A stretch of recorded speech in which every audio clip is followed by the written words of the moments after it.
नई सुबह presents weekly news round up. Top stories. 8,000 metre से बुलंद चोटी अकेले सर करने पर पाबंदी। अगर आप कोह पेमा हैं और बुलंदोबाला पहाड़ों को सर करने का शौक रखते हैं तो अब आप अपने लिए एक साथी का इंतजाम भी कर लें। नेपाली हुकूमत की जानिब से माउंट एवरेस्ट समेत तमाम 8,000 मीटर से बुलंद पहाड़ों को अकेले सर करने पर आयद पाबंदी नाफिजुल अमल हो गई है। गैर मुल्की मीडिया रिपोर्ट्स के मुताबिक 8,000 मीटर से बुलंद तमाम चोटियों पर अकेले मुहिमात और पैदल सफर करने से मुताल्लिक नया ज़ाब्ता बाज़ाब्ता तौर पर 1 सितंबर से नाफिजुल अमल हो गया है। गजा में शोहदा की तादाद 64,000 से तजावुज कर गई। गजा की वजारत सेहत ने इंकशाफ किया है कि 7 अक्टूबर 2023 से इसराइली हमलों में रोजाना की बुनियाद पर 28 बच्चे मारे जा रहे हैं, जबकि कुल शोहदा की तादाद 64,000 से तजावुज कर गई है। गजा की वजारत सेहत के मुताबिक 7 अक्टूबर 2023 से गजा पर जारी इसराइली हमलों में शहीद फलस्तीनियों में तकरीबन 30% बच्चे शामिल हैं, जबकि 1,61,000 से जायद फलस्तीनी जख्मी हैं।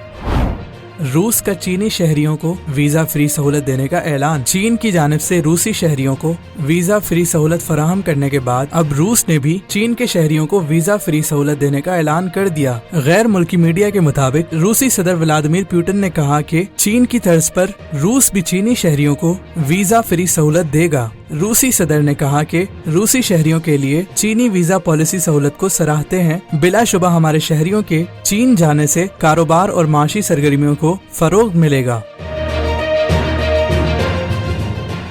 Take updates.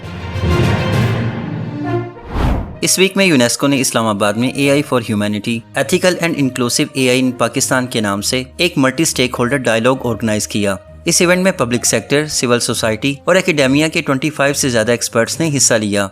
इस इवेंट में AI इनोवेशन, इकोसिस्टम और पाकिस्तान की नेशनल AI पॉलिसी के हवाले से बात हुई।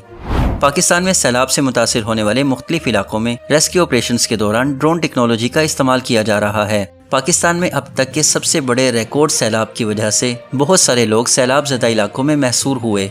इमरजेंसी टीम्स ने ड्रोन्स की मदद से रूफ टॉप्स पर फंसे हुए लोगों को लोकेट किया। ऑफिशियल्स के मुताबिक अब तक 9 लाख से ज्यादा लोगों को सेफली इवैक्यूएट किया जा चुका है।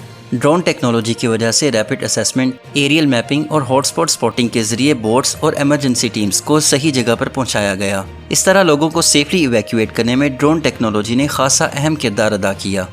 एस्ट्रोनॉमर्स ने हमारे सोलर सिस्टम से बाहर से आने वाले एक मजीद कॉमेट, जिसे 3I या एटलस थर्ड कहा जा रहा है, को ऑब्जर्व किया। ये अब तक मुशाहिदे में आने वाला ऐसा तीसरा ऑब्जेक्ट है जो इंटरस्टेलर स्पेस से हमारे सोलर सिस्टम में दाखिल हुआ है। नासा के मुताबिक ये ऑब्जेक्ट 30 अक्टूबर 2025 के आसपास सूरज के सबसे करीबी पॉइंट प्रीहीलियन तक पहुंचेगा। इसका जमीन से फासला तकरीबन 1.5 एस्ट्रोनॉमिकल यूनिट रहेगा। जब ये सूरज के करीब से गुजरेगा तो इसे टेलीस्कोप्स के जरिए वर्ल्ड वाइड ऑब्जर्व किया जाएगा। साइंटिस्ट का कहना है कि नेकेड आई से विजिबिलिटी के चांसेस कम हैं।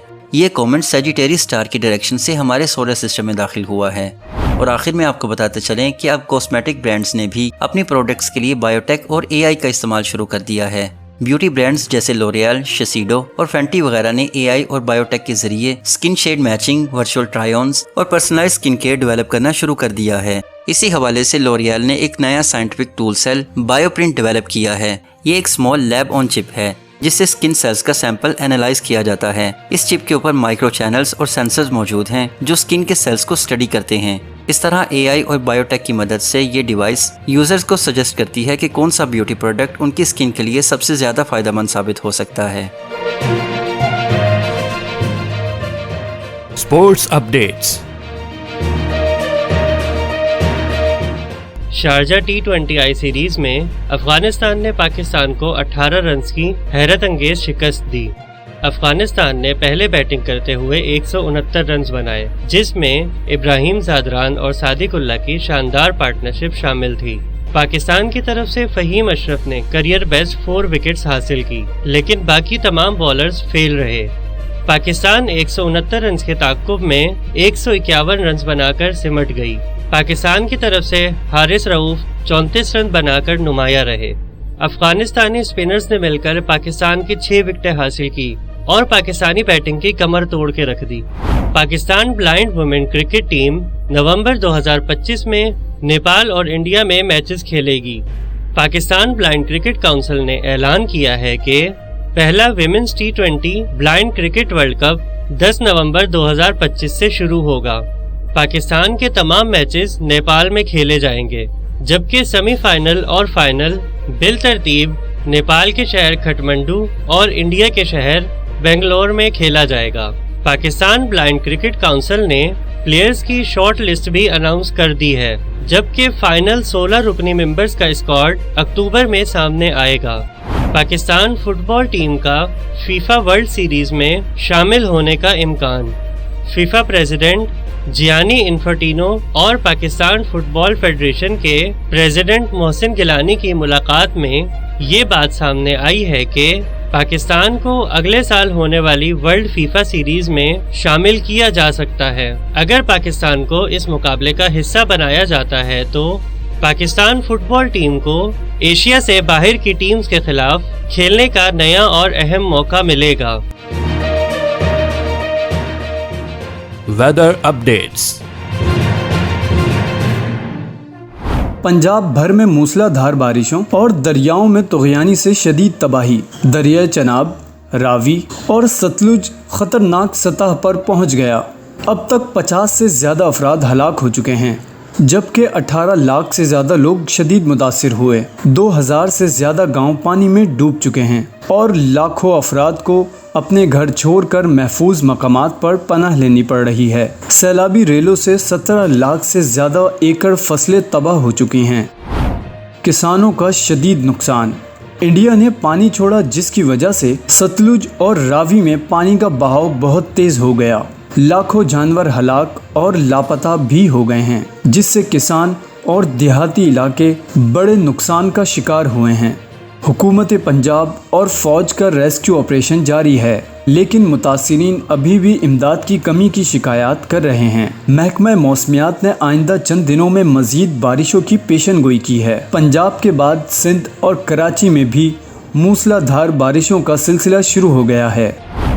نشیبی علاقوں میں اربن فلڈنگ کا خطرہ۔ پنجاب سے آنے والا پانی انڈس ریور میں شامل ہو کر سندھ کی طرف بڑھ رہا ہے۔ گڈو بیراج پر بہاؤ 8 لاکھ کیوسک تک پہنچنے کا خطرہ ہے۔ سندھ کے متاثرہ علاقوں سے لاکھوں لوگ محفوظ مقامات پر منتقل کیے جا چکے ہیں، جبکہ پنجاب میں لاکھوں افراد پہلے ہی متاثر ہو چکے ہیں۔ آئندہ ہفتے میں ملک بھر کے بیشتر علاقوں میں بارشوں کا سلسلہ جاری رہے گا۔ پنجاب اور سندھ سب سے زیادہ متاثر رہیں گے۔ سندھ کے سمندری علاقے اور کراچی بارش کے نتیجے میں اربن فلڈنگ کا سامنا کر سکتے ہیں، جبکہ اندرون سندھ میں انڈس کا بہاؤ زیادہ ہونے سے کئی ایکڑ فصلیں اور بہت سے گاؤں متاثر ہونے کا خطرہ موجود ہے۔ خیبر پختونخوا کے پہاڑی علاقوں میں بارش کے ساتھ ساتھ لینڈ سلائیڈنگ کا امکان ہے، جبکہ میدانی علاقوں میں ہلکی بارش کا امکان ہے۔ 12 ستمبر کے بعد بارش کا سلسلہ دھیرے دھیرے ختم ہونے کا امکان ہے اور موسم خشک اور گرم رجحان اختیار کر سکتا ہے۔